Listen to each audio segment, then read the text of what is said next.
RADCAST News. Hey guys, Ryan Alford, your host of the RADCAST. You're listening to the RADCAST. If it's radical, we cover it. Here's Ryan and Reiley. Here's your host, Ryan Alford. Hey guys, what's up? Welcome to the latest edition of the RADCAST. It is our weekly, bi-weekly, when we can get to it. You know, we do run a business around here, Right. Riley. So, and our guests come first, but It is our Exactly. weekly news update for the week of September 21st. Today actually being September 24th. Yes. Just to date the episode a bit. Absolutely, yeah. And then tomorrow it will release September 25th. That's right. So good to be on back with you here. You know, I like having you on. I Thanks. have someone to soundboard, and I don't have to, hear myself talk too much. Right, yeah. I can talk too. Exactly. So Yeah. I know we've got some news to get to, but I guess first let's start. We'll recap a little bit today. We're in the middle of our e-commerce series, which has been going really good. Congratulations on the guests. We've had some thanks, really good guests. You want to recap some of those people? I would love to. So the Future of Digital Commerce series, we are 4 episodes in. We started out with Robbie Fitzwater. He gave us some really good insight in the beginning, kind of teeing off some big trends that were coming up holiday-wise. Then we had Sean Whalen, the CEO and founder of Lions Not Sheep. I know you loved that one. Oh, I did. I love Sean, and I love the brand. And so it was, guilty pleasure, and, someone that I follow. Don't agree with everything politically, but I agree a ton with his kind of approach to life, and really admire how he's turned things around, and he lives his truth. So I can't, you can't fault him for that. You have to respect that, Yep. Absolutely. We had another guest that came out on Tuesday, that episode with Jordan Schindler, the CEO and founder of New Fabrics, which, first of all, that was an amazing episode. Very insightful, very revolutionary technology. It's going to be awesome to keep following up with that. It hit we talked about this on the episode, it hit every part of radical. Exactly. Radical growth for him with his business. But the products, are you kidding me? Like, I can wear a shirt and get rid of my back pain. Exactly. I mean, I know that there's been like these patches and things, Right. but the thought that a full garment in certain areas can absorb and release those medicines, for lack of better words, like the opportunities are endless. But it was just really, really cool to talk to him about it. I agree. And the part about the military eventual equipment, that's going to be a very interesting thing to follow I can back just up see it on. now. This is like bionic men. Oh, I was actually 100%. thinking about this, and you're not going to know this. I'm going to assume you don't, because I was thinking the bionic man when I grew up was Lee Majors, and You're right, I he don't was, know. It was an awesome 80s show. Oh, yeah? It might even start in late 70s when I was babyish, but I think it was mid 80s. The bionic man, Lee Majors. Anyway, he could run super fast. He was bionic. Like, he was like in his things, super cheesy, super over the top. But all I could think about when he was talking about the military, I'm like, these guys are going to have clothes on that like release some endorphins or something that just turn them into animals. I'm about to go put on something when I go work out for like my sore legs. But think about it. It's probably going to be like caffeine. I'm going to put my caffeine shirt on and have some energy. I don't have to drink it, I mean, hey, healthware. I love it, Jordan. Yep. Our next guest that'll come out on Tuesday at noon is Sanjay Jenkins.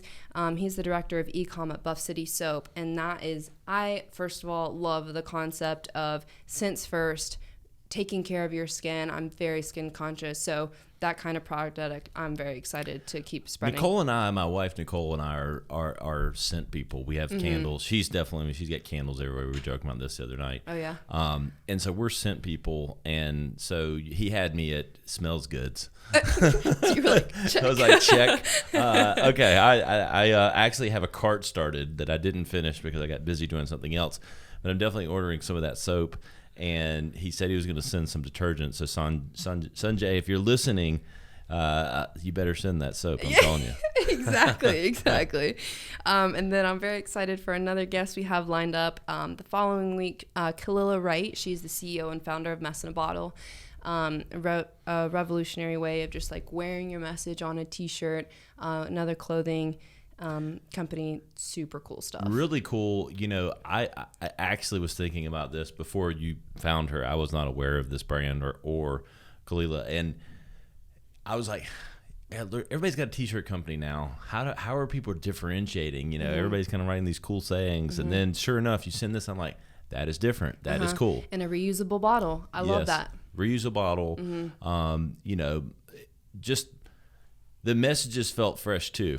100%. You know, it was like I felt like I'd seen every t-shirt message, and I started. These are actually pretty You're like, good. Actually, I've never seen know, these. I'm sure they probably have a writing team at this point. We're going to find that out next week. I was about to say. But really cool, and really looking forward to that. Oh, yeah. All right, let's get in the heart of the news here. So we'll start out. Cameron Diaz founded Avaline Wines, co-founded with Catherine Power. They started out to do clean wines, and then they are launching a new red wine that is coming out next month. They started their white wines in July 2020, and then now they're having a red wine launch. But I like the idea of this being a clean concept, no added anything else. Yep. Just super clean. What are your thoughts about her investing in that? I think it's cool. Like, I'm a wine guy. I collect wine. I know wine. Austin, if you're listening, I love you, Austin Hope. We've had on the episode one of the fastest growing wineries in the world and in California. Yes, commercial for Austin. But there's a lot of celebrities getting into alcohol now. You got The Rock doing tequila. You got, was it Ryan Reynolds doing gin? You know, like. And so now wine makes sense, and I like seeing celebrities, you know, transition into business and different things. So it's cool seeing them use their celebrity in their platform, especially clean. I'm assuming that's probably some lack of sulfites. I don't know everything about the wine, but I think it's great. But, you know, how it will differentiate in the market comes down to taste and, you know, kind of getting the word out. So it'd be interesting, you know, where it lands and all of those things. Exactly. Having her, you know, her name attached to it helps a lot. Absolutely. I'm always a little cynical with the celebrity drinks until I, you know, try them yourself. You know, but I think people are figuring out now in what I call the aware society because of social media and reviews and everything else. You can't really have a shit product anymore and get away with it. Absolutely if you put your name behind it, you know, there's such a feedback loop that's out there that I think, you know, most of these guys are doing their homework, and it sounds like Cameron Diaz is, and I respect her. I've always thought she was cool and, you know, had her shit together. So, yeah, I definitely think there's a point about having your following. You have accountability whether you want it or not. Your fans are going to let you know, actually did not like this. But I'm a red wine girl, so I'm very excited about next month. I'm going to be looking for that for sure. So we'll see. It'd be cool to follow, you know, where it goes. Maybe we'll do a follow-up and have a glass or something. Oh, do 100%, you know, yeah. Check. Yeah. Radical's getting it, right? Yes. I love this next one. I'm a big environmental person, so this one was awesome to me. Bamboo-based toilet paper. Investors are so many celebrities. Mark Cuban, Gwyneth Paltrow, Robert Downey Jr., the CEO of Uber. I mean, they're all getting behind this, but what do you think about the price of it? It originally started as B2B. Now they're starting to get into B2C. But $28 for a 24 roll pack? This came across my Twitter feed. You know, you brought it up in our news recos, and I saw it in my Twitter feed, and, you know, it started racking my brain. I saw the 24 rolls for $28, and I was going, and we share a lot of the common duties, but my wife does buy typically the toilet paper or some of the more grocery things. I don't want it to be like, well, my wife does the shopping. You know, she does a lot of it, but it felt expensive at first. I don't know. I was like using my Costco brain, like we'll go, and I'm like, how much do we pay for that giant bag of toilet paper? I don't know, but it seems a little pricey, seems a little gimmicky. The more I read and studied and what I've heard about bamboo, you know, that sometimes it takes more bamboo than the wood would. About it, wood? How much wood would we need? How much bamboo wood or bamboo is necessary? You know, what does it take to process all that wood? Right. All that bamboo. You know, so it feels a little gimmicky, but big names behind it will be interesting. And then that price point kind of got me. But then I read that somebody said, well, that's about what average toilet paper is. But I don't know. Does that seem high? It seemed a little high to me for 24 rolls, but at the same time, I'm the kind of person where I think bamboo is a little bit more renewable than just regular wood, in the sense that I think it takes less time to grow bamboo than it does to grow, and deforestation purposes. So having grown up in South Carolina, and a quick detour here, because we had bamboo will get on your nerves when you don't want it. That stuff will grow. But that's what I'm saying. That seems renewable. We would chop that stuff down and it'd get everywhere. It was like my grandmother's house. We'd go over there, and for whatever reason, she had a bamboo farm. We could have started. I should have started a toilet paper company, because she had like 4 acres of bamboo. You missed your calling. It's a nuisance if you don't want it, because it just never goes away.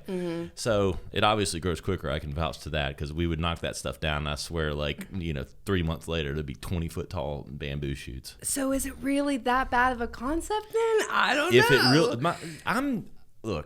I'm cynical that if this is truly helping the environment, sign me up. Right. Great. Right. I'm all for that. I'm cynical sometimes of whether or not, when you really get underneath what it takes, I would just want to know more. Oh, absolutely. I'll spend a little bit more to save the environment.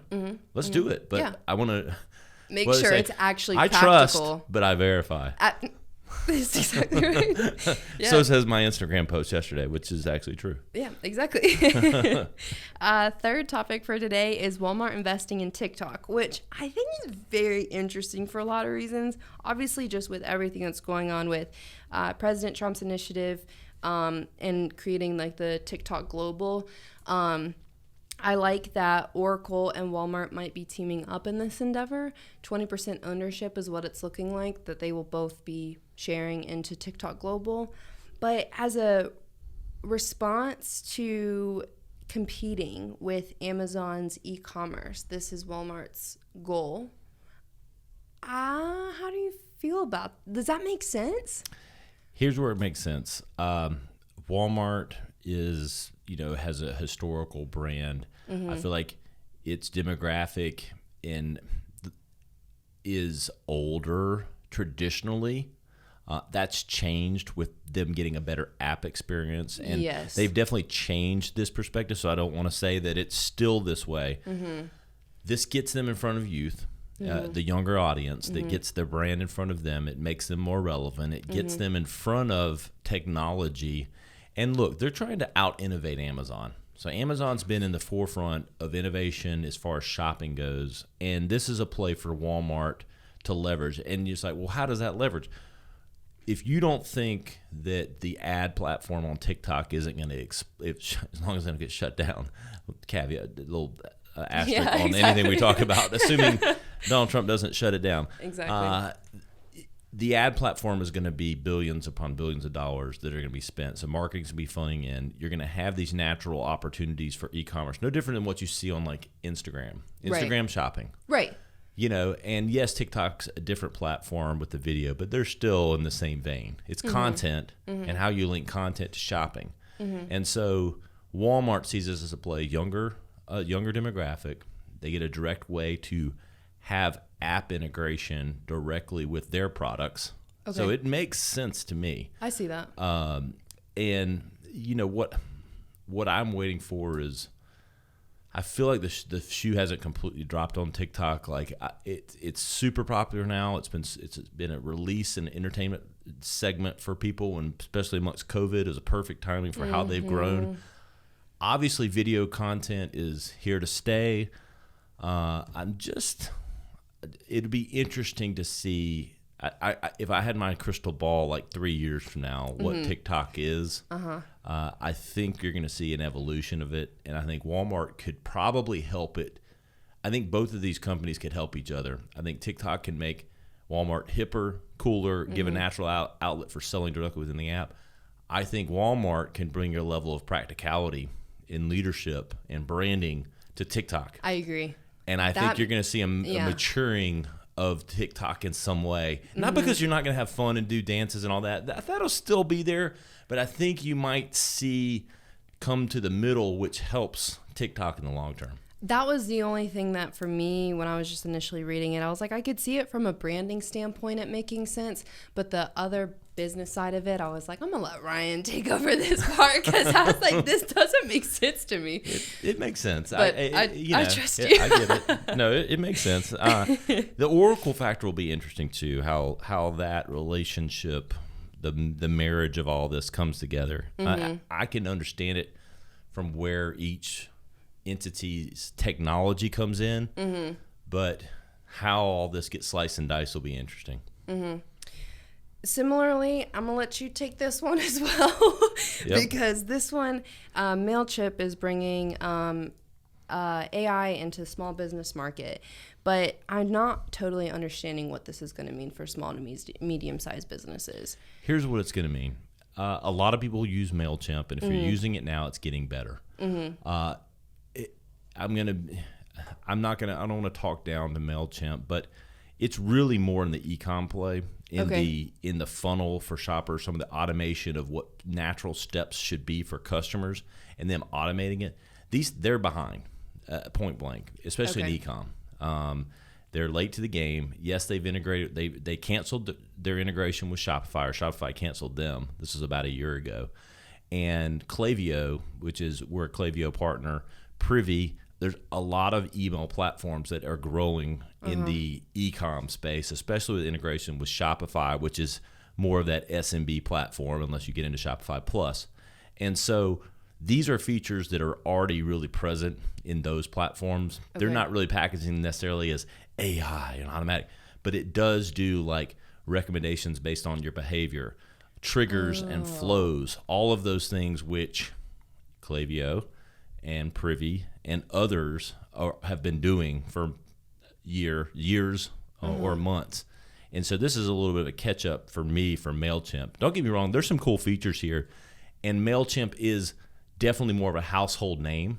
So again, this is kind of like, Walmart adding TikTok. Walmart's got such huge scale. Mailchimp has huge scale because they're already there, but a lot of these guys that are coming into e-commerce or in small business may not have even heard of Klaviyo or may not have heard of Privy because they don't have the brand power and cachet and overall. But this is kind of catch up for me, and I don't think it. We'll get it. We use it with certain clients. We use it for some of our email campaigns. So we'll get in and play around and see if it maybe it'll supersede some of the tools I just named. But that's kind of the news to me. I think the mainstream that use Mailchimp and weren't aware of other ways to do these types of automations, especially with e-commerce, great. And I do think beyond e-commerce, they are bringing kind of this flow in these funnels, for lack of a better word, to your existing customers. Because now there are certainly certain things that are automated within Mailchimp, but a lot of it, those triggers weren't as automated as they needed to be. And this is bringing more of that automation to even non-e-commerce campaigns. So I get a newsletter and I read it and I do these things and maybe I click on something that's in there.